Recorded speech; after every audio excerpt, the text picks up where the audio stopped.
Nabi Nuh alaihissalam dengan kisah bahteranya, dengan kisah banjir besar. Nabi Isa alaihissalam dengan kisah nak dibunuh oleh Bani Israel. Nabi Musa alaihissalam dengan kisah Fir'aunnya. Nabi Ibrahim alaihissalam nak dibakar dalam api.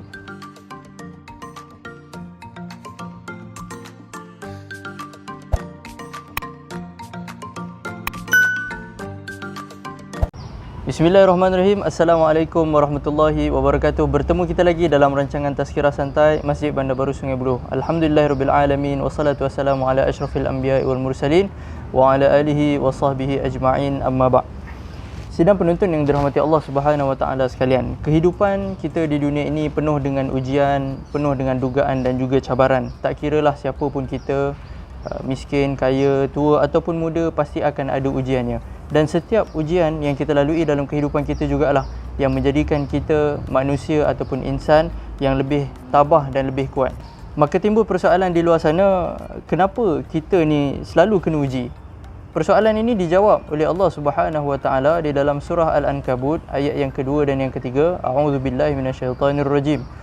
Ahasiban nasu an yutraku an yaqulu amanna wa hum la yuftanun. Wa laqad fatanna alladhina min qablihim fala ya'lamanna Allahu alladhina sadaqu wa la ya'lamanna al-kadhibin. Sadaqallahul azim. Patutkah manusia ini menyangka mereka dibiarkan mengatakan kami telah beriman sedangkan mereka belum diuji? Wa laqad fatanna alladhina min qablihim, dan kami telah menguji kaum-kaum yang terdahulu daripada mereka. Maka nyata daripada ujian tersebut, jelaslah siapakah di kalangan manusia ataupun hamba-hamba Allah Subhanahu wa taala yang benar dan siapa yang berdusta. Jadi manusia ini diuji oleh Allah Subhanahu wa taala supaya dapat dibuktikan siapakah di kalangan kita yang betul-betul beriman dan siapa yang tak beriman. Dan dalam sebuah hadis Nabi SAW daripada Ibnu Abbas, innal mu'min khuliqa mufattanan tawaban nasaan idza dzukira dzakara. Sesungguhnya orang-orang yang beriman ini diciptakan oleh Allah Subhanahu wa taala mufattanan, penuh dengan ujian, penuh dengan dugaan dan juga cabaran. Tawaban nasaan, suka bertaubat dan cepat lupa. Idza dzukira dzakara, apabila diperingatkan maka mereka akan kembali ingat.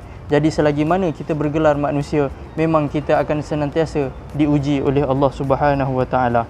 Jadi siapa yang lebih berat ujiannya, maka sepatutnya dialah yang lebih rapat dengan Allah Subhanahu wa taala. Sidang penonton yang dirahmati Allah Subhanahu wa taala sekalian, ujian yang datang daripada Allah Subhanahu wa taala adalah salah satu tanda kasih dan sayangnya Allah taala kepada hamba dia.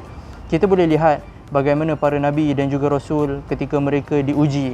Kita boleh lihat bagaimana hebatnya, bagaimana berat dan dahsyatnya mereka ini diuji oleh Allah Subhanahu wa taala. Antaranya para rasul yang digelar ulul azmi, Nabi Nuh alaihissalam dengan kisah bahteranya, dengan kisah banjir besar. Nabi Isa alaihissalam dengan kisah nak dibunuh oleh Bani Israel. Nabi Musa alaihissalam dengan kisah Fir'aunnya. Nabi Ibrahim alaihissalam nak dibakar dalam api. Dan junjungan besar Nabi Muhammad SAW, Nabi kita, dengan pelbagai ujian dan juga cabaran yang dihadapi ketika dakwah ataupun ketika mengajak manusia kepada Allah Subhanahu wa taala. Kita boleh baca kisah mereka ini. Jadi adakah ujian yang datang daripada Allah taala, hebatnya ujian yang datang daripada Allah Subhanahu wa taala membuktikan bahawasanya Allah taala tidak suka kepada mereka ataupun benci kepada mereka?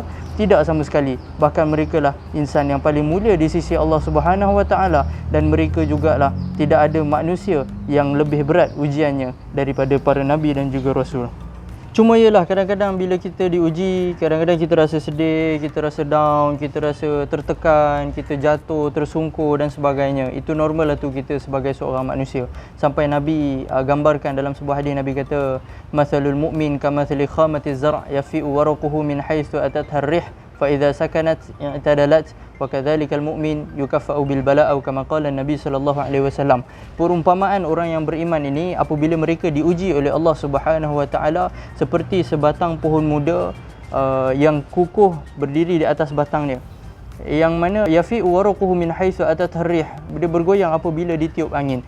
Fa idza sakanat i'tadalat, apabila angin berhenti bertiup, maka pokok tersebut akan kembali berdiri tegak kukuh di atas batangnya.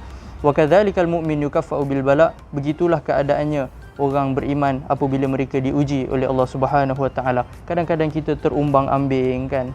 Tetapi siapa yang dapat menghadapi, mengharungi ujian tersebut dengan cara yang telah digariskan oleh Islam, maka mereka akan kembali kukuh di atas dua kaki mereka. Jadi sidang penonton yang dirahmati Allah Subhanahu Wa Taala sekalian, bila kita diuji apa benda yang kita kena buat? Jadi yang pertamanya tak lain tak bukan, mestilah kita kena banyakkan bersabar. Bersabar ni satu kalimat ataupun satu perkataan yang mungkin mudah untuk kita ungkapkan, tapi agak berat untuk kita buat. Tapi tidak ada cara lain lagi melainkan dengan bersabar.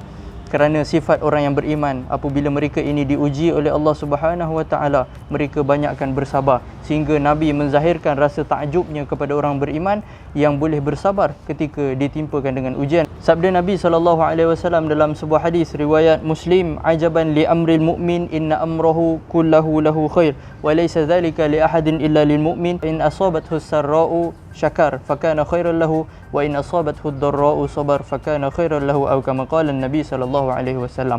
Kata Nabi, sangat menakjubkan urusan orang yang beriman ini. Ketika mana mereka diberikan kegembiraan, mereka diberikan nikmat, mereka diberikan kelebihan, maka mereka syakar, bersyukur. Maka itu adalah yang terbaik bagi mereka. Wa in asabathu ad-dharra'u sabar, dan apabila mereka ini ditimpakan dengan ujian, apa yang orang beriman buat, maka mereka akan bersabar.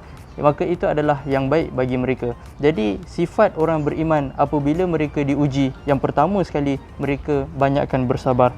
Yang keduanya, kita boleh usaha dan ikhtiar supaya ujian yang kita lalui dapat berjalan dengan lancar. Kita bukan nak lari daripada ujian, kita nak menghadapi ujian, kita nak cari jalan penyelesaian kepada ujian. Kata orang putih, the problem is not the problem, but the problem is your attitude about the problem. Masalah yang sebenar tu bukan masalahnya, tapi yang menjadi masalahnya adalah bagaimana sikap kita dalam menghadapi masalah tersebut. Bagaimana sikap kita dalam menghadapi ujian daripada Allah Subhanahu Wa Taala. Jadi kita bukan nak lari daripada ujian, tapi kita nak cari jalan penyelesaian kepada ujian yang kita hadapi. Seterusnya, selain daripada kita banyakkan bersabar, kita usaha, kita ikhtiar untuk cari jalan penyelesaian, kita juga mesti kena banyakkan berdoa kepada Allah Subhanahu Wa Taala. Sebab tidak ada tempat lain lagi untuk kita minta.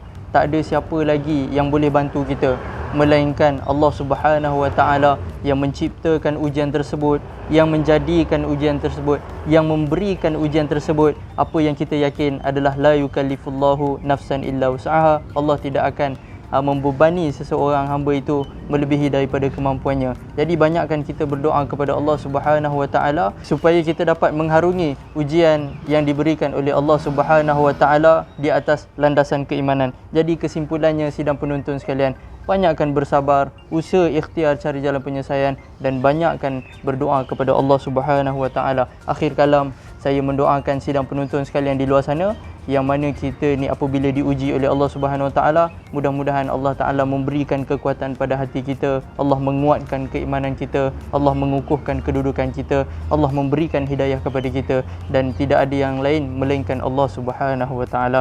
Jadi seperti biasa, sidang penonton, siapa yang ingin menyumbang kepada Masjid Bandar Baru Sungai Buloh, tuan-tuan boleh pergi ke Facebook Masjid Bandar Baru Sungai Buloh, dan tuan-tuan boleh klik link untuk menyumbang di Facebook Masjid Bandar Baru Sungai Buloh. Jadi bertemu kita lagi dalam rancangan pada masa yang akan datang. Assalamualaikum warahmatullahi wabarakatuh.